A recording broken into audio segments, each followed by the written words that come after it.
Ma question c'est, qu'est-ce que tu attends de faire en fait pour faire ce que tu aimes? Qu'est-ce que tu attends de faire?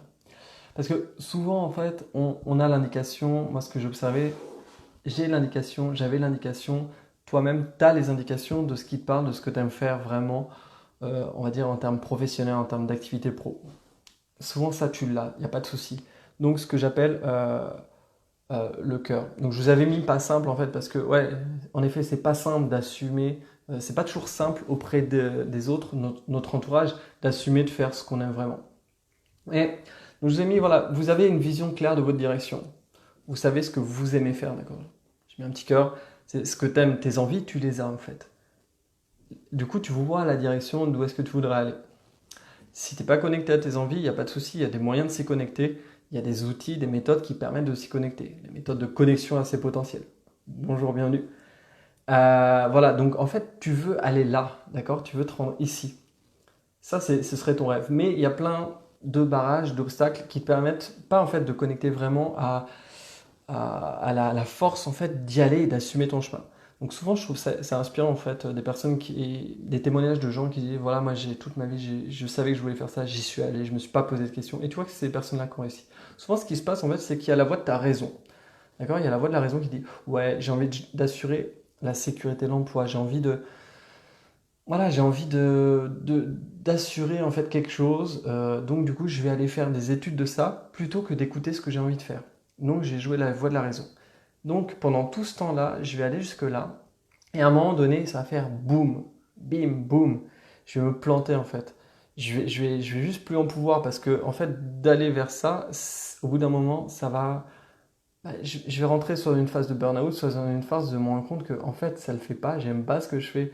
Donc du coup, qu'est-ce qui se passe? Je vais me reposer la question. Donc là, ce que j'appelle la crise de la trentaine, de la quarantaine, peut-être même de la vingtaine aussi, des fois on a cette crise-là. Il n'y a pas vraiment d'âge en fait pour faire une crise. Il y a des moments de notre vie où en tout cas on est plus à même d'écouter ce qu'on aime faire, de se reconnecter à ce qu'on aime vraiment faire. Donc bam, j'ai une crise.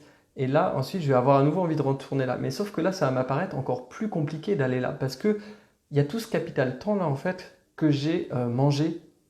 D'accord? Tout ce que j'aurais pu développer là comme compétence là, et ben en fait je l'ai développé ailleurs. Et du coup là je suis dégoûté en fait. Parce que en fait j'aurais voulu aller là, mais je me rends compte, ah merde, mais pourquoi j'ai pas mis tout ce temps là pour aller là? Donc, en fait, c'est vraiment cette réflexion que je vous invite à avoir, c'est qu'est-ce que vous attendez pour faire ce que vous aimez faire? Parce que vous voyez, là, en fait, tout ce temps-là, si je le mets là, ça veut dire que je vais développer d'autant plus de capacités, d'aptitudes pour vraiment faire ce que j'aime. Donc, du coup, je vais m'améliorer encore plus, je vais devenir meilleur dans ce domaine-là. Et donc après, ça revient à connecter à ce que j'appelle cette étude-là qui s'appelle la théorie des 10 000 heures. Quand tu connectes à cette théorie, à cette aptitude que tu as fait 10 000 heures une activité, en lien avec ce que tu aimes faire, tu deviens un expert. C'est un chercheur américain qui a découvert ça. Les personnes qui ont fait 10 000 heures leur activité, il a fait d'études sur des musiciens, mais on peut le faire sur n'importe quel domaine de la vie. À partir du moment où tu as fait 10 000 heures de ce que tu aimes faire, tu deviens un expert. Donc du coup, tu es demandé pour ce que tu fais. Donc qu'est-ce que tu attends pour faire ce que tu aimes faire? Et plutôt que de écouter, tu as raison. Voilà, je te pose cette question. Voilà, moi en tout cas, je t'invite fortement à aller vers ça. Et si tu oses pas, si tu as trop de blocages, si tu n'y arrives pas, c'est peut-être le temps d'oser aller faire un travail sur toi-même en fait, d'aller te faire accompagner, d'aller te faire aider, d'aller regarder les blocages qui sont salvateurs quelque part, inconscients, mais quelque part qui te bloquent en fait, qui te freinent. Donc comment tu peux enlever ça? Comment tu peux aller prendre conscience de tes blocages pour ensuite aller vraiment oser faire ce que tu aimes faire et non pas arrêter de sortir de la voie de la raison. Elle m'a dit de faire ça, elle m'a dit de faire ça. Non, vraiment, vas-y, je t'encourage à kiffer ce que tu fais. Voilà, à ce propos, cet été, j'organise un stage pour les jeunes, pour les 18-30 ans. Et voilà, en fait, le but, c'est de leur faire connecter à leur vraie raison d'être, à ce qu'ils aiment vraiment faire, c'est quoi leur potentiel. Donc, on va aller explorer les potentiels multiples qui habitent chaque être humain. Et voilà, donc ça va être du 12 au 18 août en Ardèche, dans un lieu exceptionnel dans la nature, dans un lieu qui est vraiment propice pour se connecter à ça.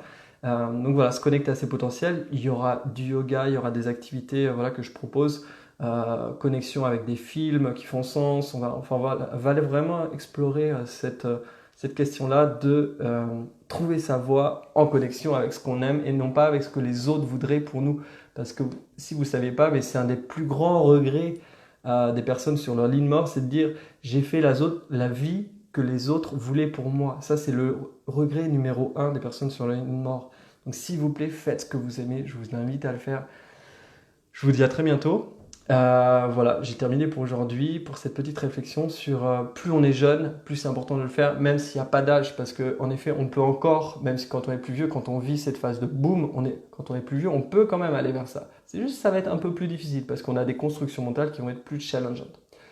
Je vous dis à très bientôt pour une petite vidéo sur cette question-là. À bientôt. Ciao.